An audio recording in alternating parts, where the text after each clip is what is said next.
దేవునికి స్తోత్రం. నమ్మదగిన వాడు, నడిపించువాడు, నజరేయుడైన యేసుక్రీస్తు పరిశుద్ధ నామంలో మా హృదయపూర్వకమైన ఎల్రోయి వందనములు.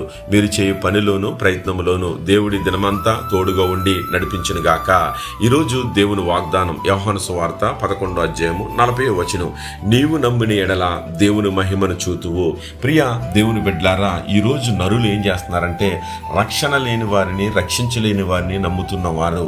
కాబట్టి వారు అందరూ కూడా వ్యర్థమైన దాన్ని నమ్ముకుని మోసపోతూ ఉన్నారు. ప్రతి మాటను కూడా నమ్ముతున్నారు, ప్రతి వారిని నమ్ముతున్నారు. వద్దు, విడిచిపెట్టండి. ఈ రోజు నుంచి అయినా నమ్మదగిన దేవుని నమ్మండి. దావీదు అంటున్నాడు, ఆయనే నా ఆశ్రయం, నా కోట, నా రక్షకుడు, నా ఆనందము అని నేను నమ్ముకున్న నా దేవుని కోసం నేను ప్రకటిస్తున్నాను అంటున్నాడు. ఎందుకో తెలుసా? యెహోవా యందు నమ్మకం ఉంచితే కనుక వర్ధిల్లుతారు. దావీదు వర్ధిల్లాడు. ఈరోజు నీ కుటుంబం వర్ధిల్లాలంటే అన్నిటిని విడిచిపెట్టి మారు మనసు పొంది ఆయన మాటలను నమ్మండి, ఆయన అద్భుతాలను నమ్మండి. భయపడకము, నమ్మిక మాత్రం ఉంచితే అద్భుతం చూస్తాడన్నా కూడా ఈరోజు నీ కుటుంబంలో ఎటువంటిది ఉందో, ఇబ్బంది, ఇరుకు, శోధన, అప్పుల భారాలు, సమస్యలు, ఎన్నో ఆటంకాలు, ఎటువంటిదైనా సరే ఈరోజు అంటున్నాడు దేవుడు, నమ్మిక మాత్రం ఉంచు అంటే ఆమె స్వస్థపడ్డాది.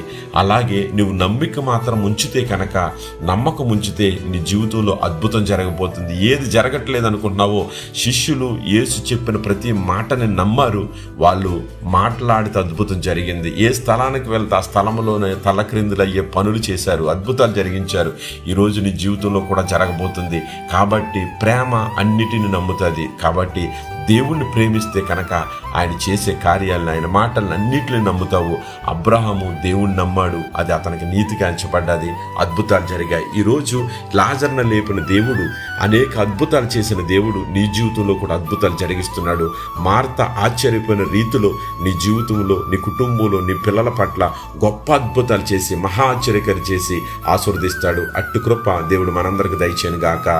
ఆమేన్. God bless you.